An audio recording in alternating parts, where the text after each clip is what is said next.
Today I am going to talk about the age at date function.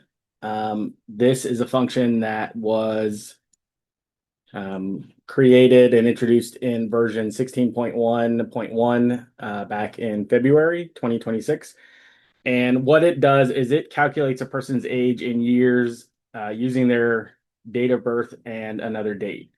And it requires three parameters.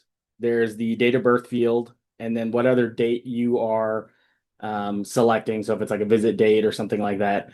The last parameter is the return decimal. So you can either have it returned as an integer by default, or you can set it to true and it will return as a decimal.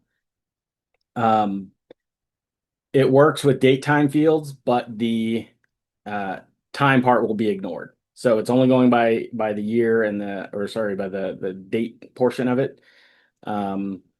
And I wanted to briefly touch on the history of this module real quick because there are some notes in the history for the releases. It was released in 16.1.1. They had an issue with it failing to update in the data quality rules, which they fixed. It wasn't working inside the other date functions. The big one is that it was if you didn't specify the last parameter, the return decimal, it was causing a problem. And so you would have to explicitly say false or true in order to get it to work. And it looks like they had some other issue with it not working correctly on the calc field for data entry forms or survey pages. So I wanted to put this up here because people watching this on YouTube will have different versions than what we're running. We are running the most current version. And so if you were using it here at the University of Arizona, then it should work fine for you. But if you have a different version that's before 16.1.1, this function will not exist in your REDCap version. And if it's within this, you may run into problems. So that's just to let people know what they can expect if they use this. So with that, I'm going to demo this. So here I just have a simple form. I have the date of birth and a visit date. And here is the age at visit. So you can see this is their birth date. They're exactly 1 year old. So these are all one. And so if I change this to 2, now you can see here that I have the return decimal set for this as true. And so it's returning a decimal for that value. For the top one here, I have the return decimal set as false. So it is only an integer. And then down here, I have the return decimal omitted from the function. And so it's still returning as 1. If you're in one of those versions, it's in between when it was introduced and when it was fixed, this is where you would run into a problem because if this was omitted, it wasn't automatically defaulting to false. And so it wasn't working. So just real quick, I'll go into the functions here. So for age at date, you really just have to have the age at date. And then you have your date of birth and your visit date. So this is my visit date, my second field. And then I have this set to false. It's very simple. And then once again, this one is for true. So same thing, date of birth, visit date, and then true.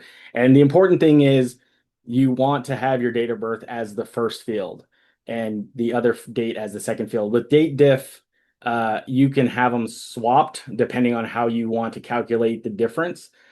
So sometimes you might have today as the first date and then the date of birth as the second date or something like that. And then you can, with date diff, you can either set it to be positive or negative, or you can just have it always be positive. So it doesn't really matter what order you put the dates in. But for the age at date function, you have to have the date of birth field first and then your other date second. And then if you just omit the third parameter, then you just don't have you don't have a comma there. You just end the function with a parentheses.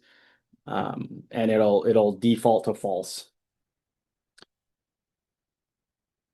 So one of the things I want to talk about is the difference between using the age at date function and the date difference function.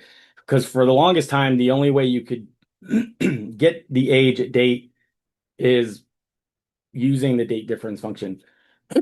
Excuse me. So I have these hidden, I'm going to unhide them.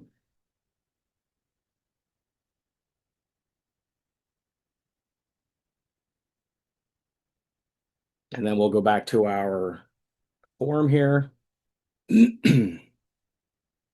So you can see here that I have four different date diff functions. Hold on, let me get some water real quick.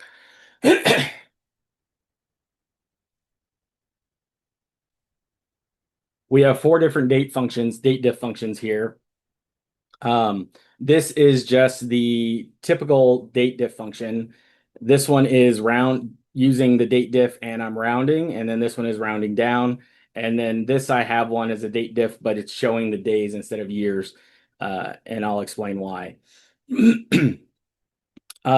One important distinction between the age at date function and the date difference function is that the date difference function uses leap year approximation, which is essentially 365.25 days per year. So it's dividing however many days you have between the date of birth and the second date, and it's dividing that by 365.25 days to get that calculation.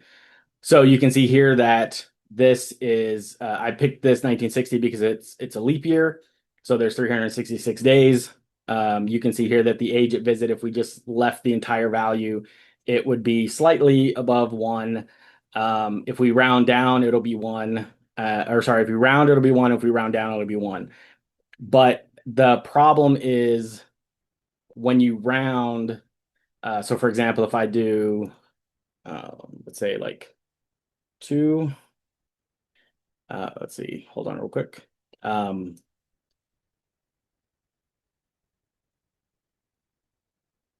So this would be the day before their birthday, so they should not be 1 year old. And you can see here that this is 0.99. When you round, that's going to round up to one, even though they're not 1 year old yet. If you round down, that's going to be zero, which is what we would expect. And then you see here the days since the date of birth is 365.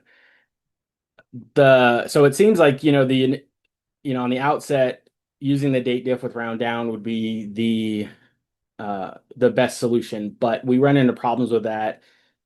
We run into problems with both of these when we round, because if we're in, let's say the visit date was 6:30.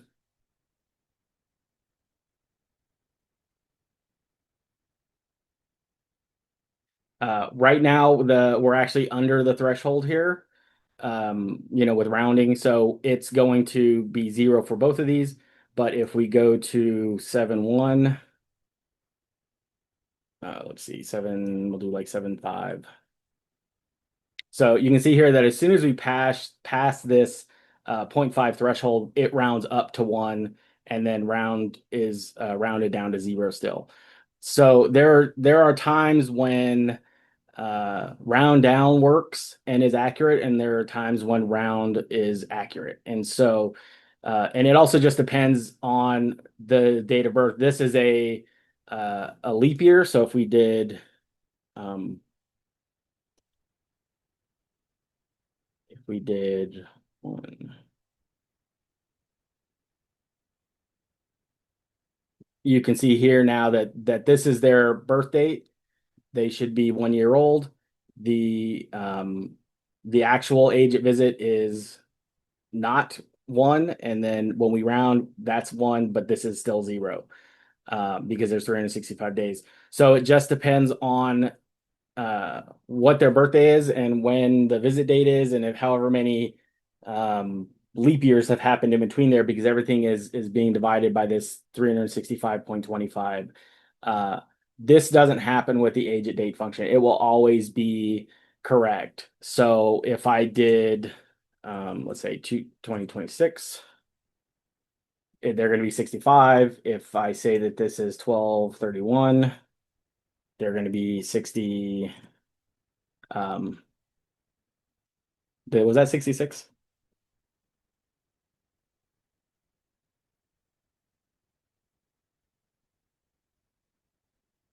I'm going to turn this to a one just because it's going to be easy for me to do the math.